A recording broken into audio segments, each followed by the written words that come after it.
más allá de la Dikiosini. Hola, hola, bienvenidos a un nuevo episodio de Más allá de la Dikiosini, episodio número 17. Y quiero comenzar comentándoles que estoy haciendo este episodio en pleno 25 de diciembre porque me di cuenta que en los próximos días no lo voy a poder hacer. Así que bueno, espero que hayan tenido una hermosa Navidad. Espero que no le haya tocado grabar un podcast. No, broma. Pero no, espero que hayan tenido una hermosa Navidad, felices fiestas. Aunque hay una polémica ahí en Twitter que acerca cómo se dice, si felices fiestas o feliz Navidad. Pero bueno, las peleas de Twitter no hay que tomárselas tan en serio. Así que quiero desearle ya, ustedes lo van a escuchar este capítulo el martes, pero desde ya quiero desearles una feliz Navidad, sea como sea que la hayan celebrado.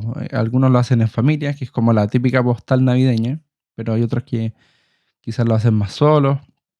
Hay otros que estos días son días bien complejos, recuerdan a un ser querido que ya no está.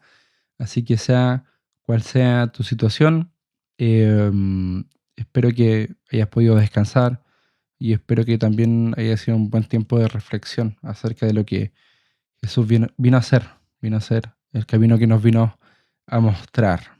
Y quisiera partir también agradeciéndole porque, bueno, hace ya un par de semanas salió todo esto del recuento de Spotify acerca de tus principales artistas, los que más escuchaste, la canción que más escuchaste, etcétera.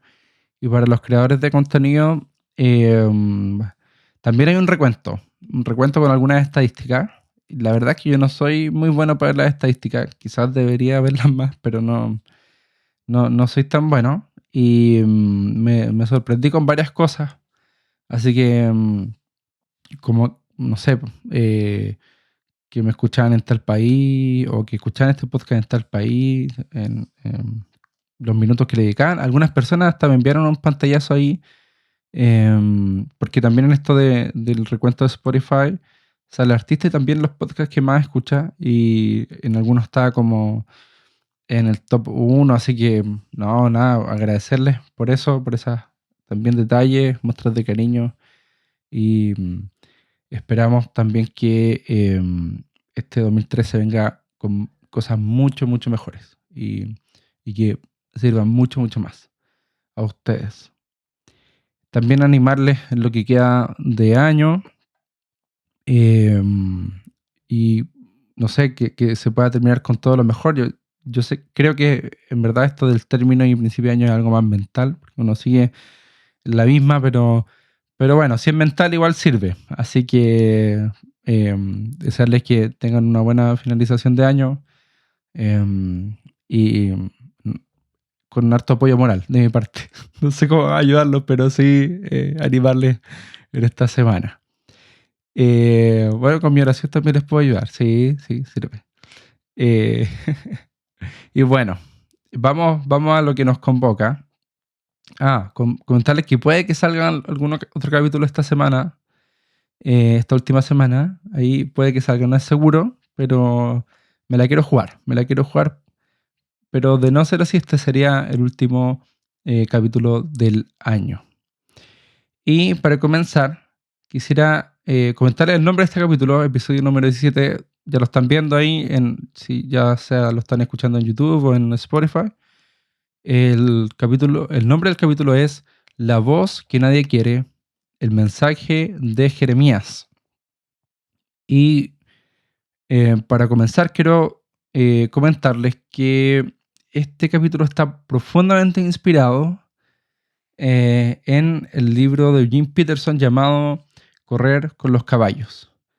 Es tremendo este libro, te da una perspectiva muy creativa acerca de Jeremías, de lo que tuvo que pasar. Así que se lo recomiendo grandemente. Más que Eugene Peterson es uno de mis pastores favoritos en la vida. En la vida. Así que le recomiendo también ahí buscar contenido acerca de él. Falleció hace un par de años, pero nos dejó muchas cosas que creo que vienen del corazón de Dios.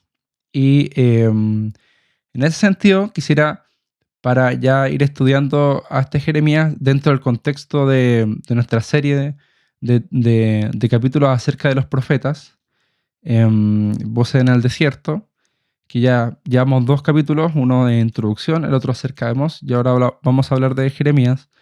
Algunas palabras de Jeremías que están en su propio libro, en el capítulo 20, versos del 7 al 8, que dice así, me gustan mucho estas palabras porque muestran un poco acerca de el trabajo que tuvo que tener Jeremías en este llamado profético. Dice así: Señor, me convenciste y yo me dejé convencer.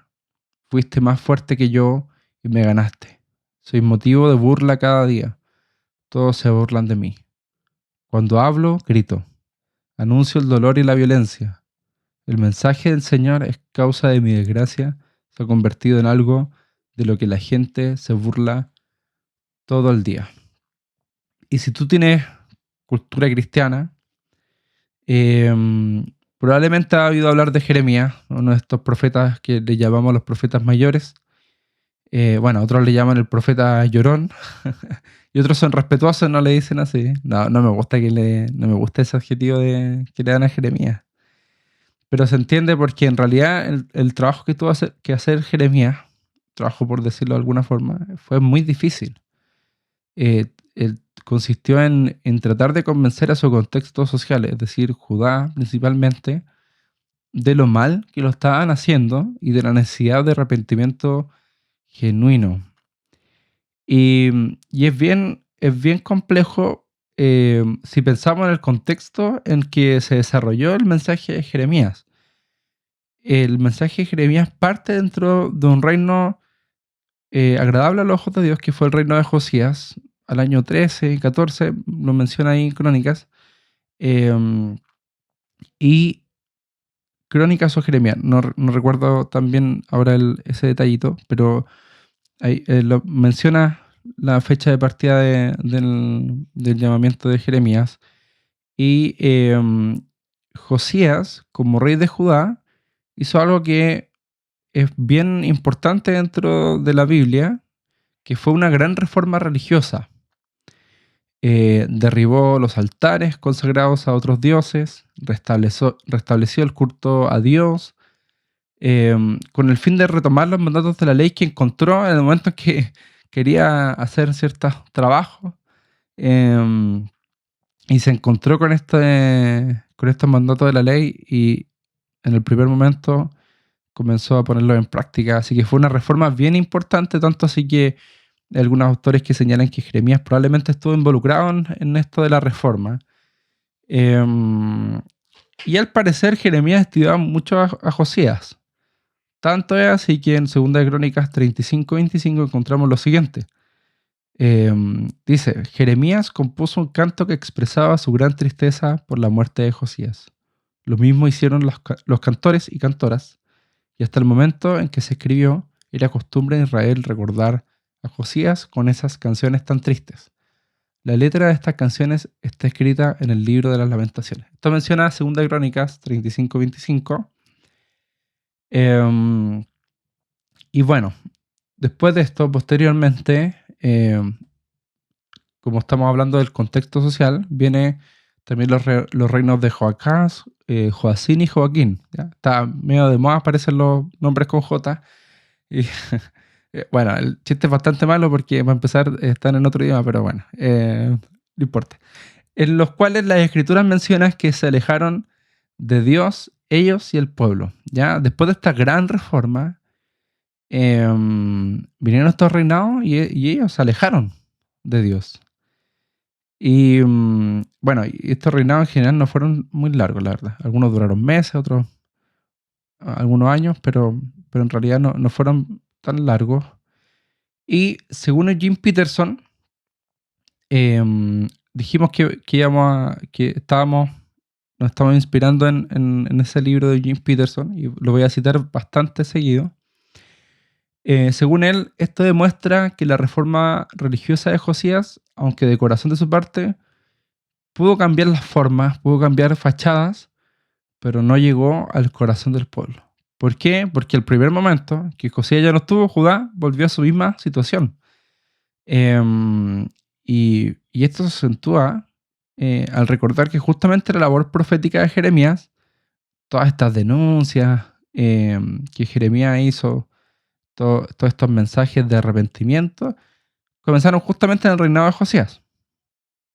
Si somos sinceros, eh, comenzaron antes de la reforma religiosa, pero también nos dice algo que perduró después de esta. O sea, Jeremías, eh, no sé, me lo imagino muy emocionado por esta reforma religiosa, pero después se comenzó a dar cuenta que en realidad era pura forma, era pura fachada, pero no era de corazón. Después de estos reinados de Joacás, Joaquín, vino el reinado de Sedequías, que tampoco fue un buen rey. Nos relata ahí Segunda de Crónicas. La Biblia menciona su terquedad y cómo no hizo caso a las palabras de Jeremías. Y bueno, y aquí viene lo interesante, porque vamos a hablar de un personaje bíblico que en realidad yo nunca había ni siquiera pensado un poco más de él, porque en realidad la Biblia no nos da muchas pistas acerca de quién era esta persona, cómo era. Pero lo interesante que aquí podemos encontrar y que de alguna forma Eugene Peterson profundiza acerca de esto y acerca de su persona. Y esta persona es Pasur, hijo de Imer. ¿Ya? Este Pasur, bueno, algunos aseveran que desarrolló su trabajo dentro del reinado de Josías, otros dentro de Ezequiel, así que bueno, está ahí por ese periodo. El rango así de equivocaciones o sea, el rango de no equivocación lo amplió harto así para no equivocarme. Pero bueno, ahí eh, algunos dicen esto, algunos dicen esto otro, pero lo cierto es que estuvo en ese rango. Y bueno, este pastor hijo de Imer, primero podemos decir que su nombre significa prosperidad y que fue el sacerdote jefe principal de la casa del Señor. Bueno, y si fue sacerdote y principal de la casa del Señor, primero nos podemos imaginar que este hombre era sumamente relevante en la vida social y religiosa de Judá. Influyente era. Influyente y muy influyente podríamos decir. Y aquí esto es lo interesante que hace Eugene Peterson. Eugene Peterson lo toma como un símbolo del Estado de Judá en ese momento, como un símbolo religioso del Estado de la condición espiritual de Judá en ese momento, y hace un ejercicio extrabíblico. Claramente es extrabíblico porque la Biblia no nos da muchos detalles como comentábamos, en reflexionar de cómo debe haber sido la vida de Pasur y su mensaje. Y ahí se va como apoyando en algunos versos de algunas de las denuncias que hace Jeremías. Y así como vamos a hablar de Pasur, ¿ya? En este ejercicio extrabíblico, imaginativo, así como Pasur pudo haber sido así, eh, en base a lo que Jeremías denuncia, podemos encontrar a otros profetas o a otros sacerdotes que pudieran haber hecho exactamente lo mismo. ¿Ya? Finalmente, Jim Peterson toma a Pasur como un símbolo de lo que quiere explicar. Y primero, en este ejercicio imaginario, ¿cierto? Lo menciona como un hombre al que todos amaban escuchar. Un hombre positivo, fehaciente y confiable. Era un rockstar, Pasur, según Jim Peterson. Era un rockstar, todos lo querían escuchar, todos lo querían. Y aún, y esto es lo que llama mucho la atención, aún este sacerdote profeta, con todos los problemas que estaban azotando a la nación de Judá, él señalaba, ¿cierto?, que Dios respaldaría a su pueblo.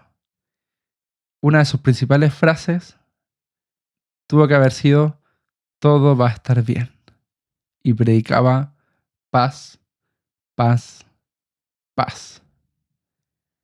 Y es bien interesante el ejercicio que hace Eugene, y lo vamos a ir profundizando a medida que vamos avanzando con este capítulo. Si lo vemos de alguna forma, era un anti-Jeremías. ¿Por qué? Porque Jeremías, por otro lado, no tenía un mensaje muy bonito. No tenía un mensaje positivo. No tenía un mensaje tan querible. No tenía un mensaje de prosperidad para su pueblo.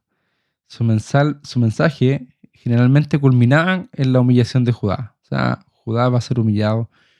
Y por lo mismo, para evitar esa humillación, Jeremías hablaba mucho acerca de la necesidad de arrepentirse, de volver atrás en sus caminos. Y esto era genuinamente complejo al entender de que el pueblo sinceramente pensaba que estaban haciendo bien las cosas. O sea, hace poquito había habido una reforma donde se supone que derribamos todos los altares. Nos volvimos a enfocar en este culto al Dios verdadero, ¿cierto? Estamos bien.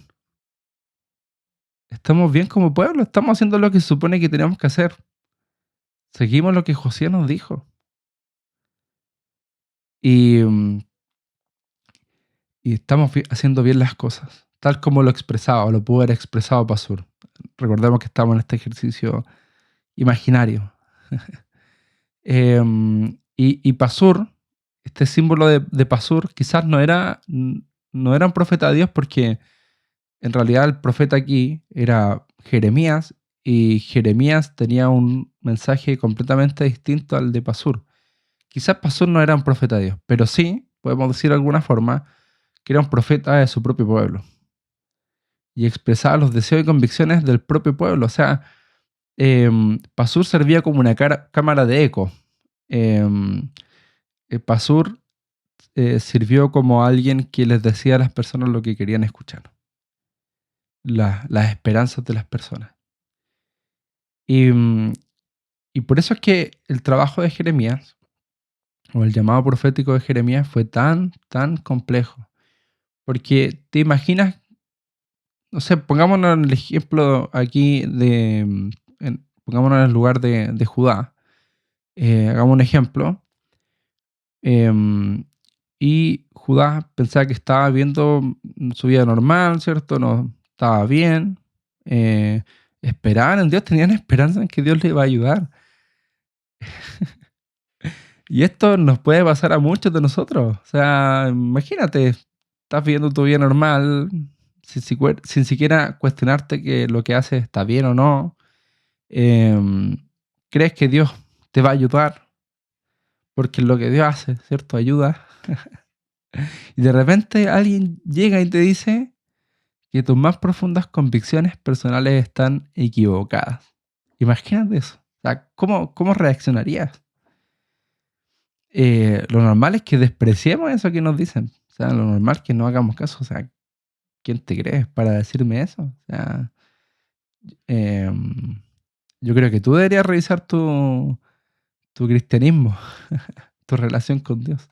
¿Cómo se te ocurre? Y porque generalmente nosotros buscamos reforzar nuestras convicciones y no destruirlas. Es obvio. Bueno, y en esto consiste algo que en psicología se llama el sesgo confirmatorio.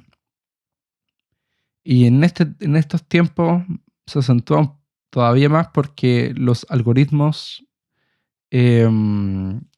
trabajan precisamente así, como cámaras de ecos. O sea, nos muestran lo que nosotros queremos ver en Twitter, ¿cierto? Nos muestran las opiniones que nosotros más o menos seguimos.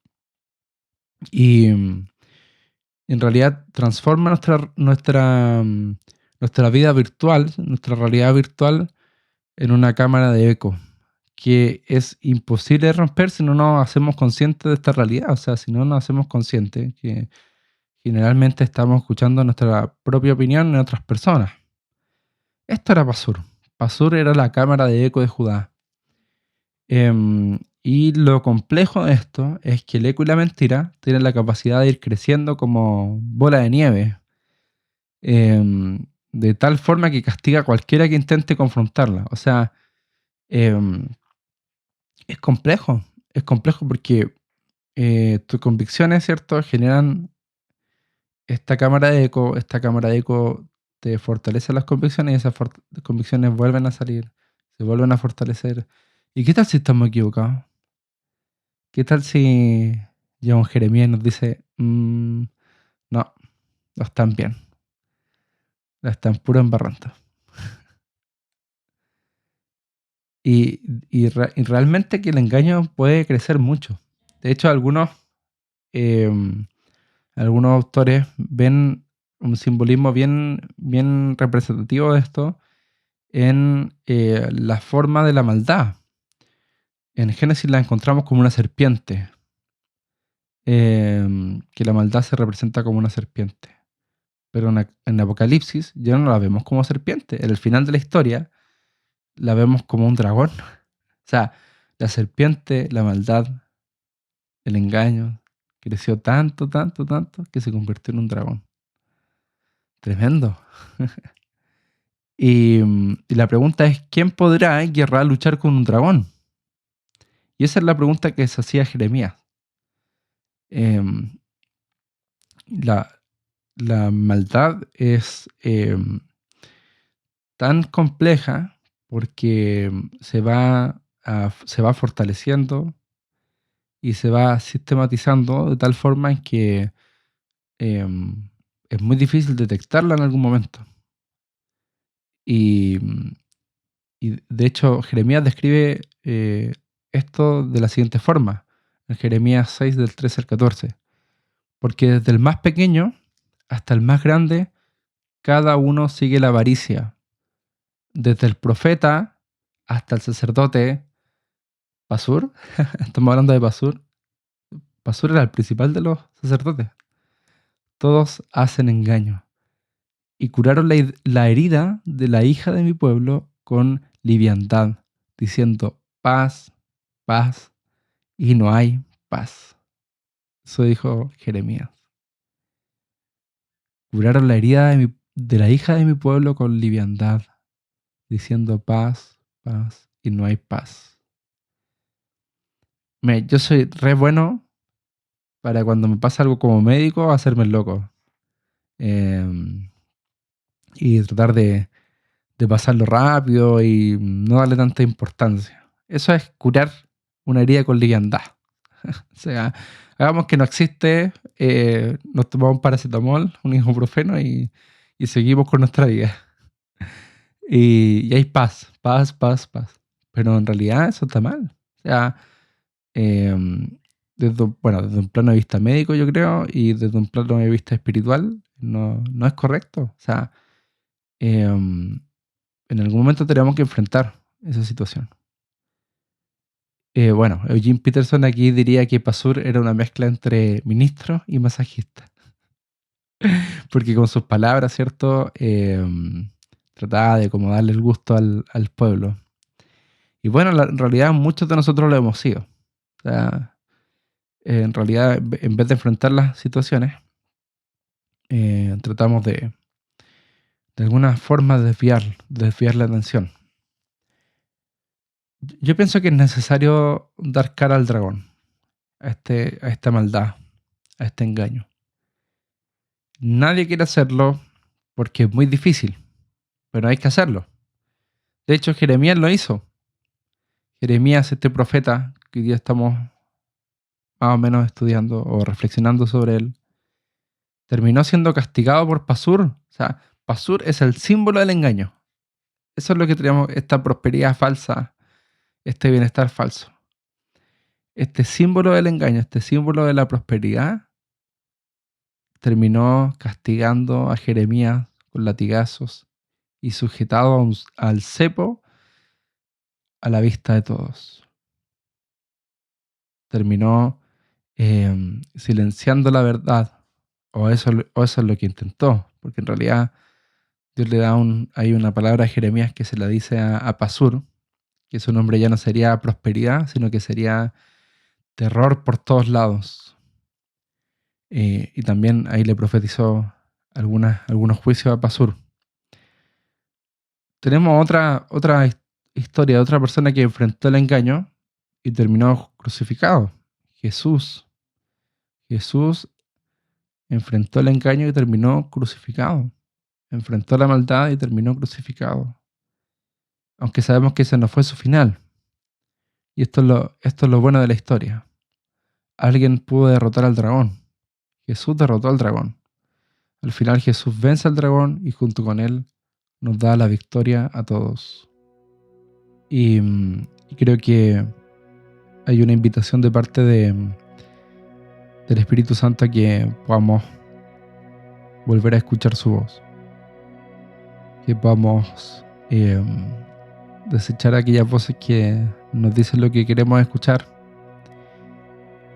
que creemos que provienen de Dios, pero que realmente nos invitan a seguir en el engaño, huyendo a enfrentar esas situaciones que sabemos que tenemos que enfrentar, teniendo temor de pasar por esa circunstancia, pero que Dios hace rato nos está animando a pasar. Judá tenía que rendirse ante Dios para que Dios lo salvara. Pero no escucharon la voz de Dios, sino que decidieron escuchar a Pasur. Decidieron escuchar al que les decía que todo estaba bien. Y por eso hoy día que te animo a que vamos a enfrentar esas situaciones, esas circunstancias, esos temores, y dar cara al engaño, a la mentira. Eso puede ser un buen deseo para el próximo año. Bueno, que Dios nos lleve al arrepentimiento. Es necesario. Este es el mensaje de Jeremías, la voz que nadie quiere escuchar.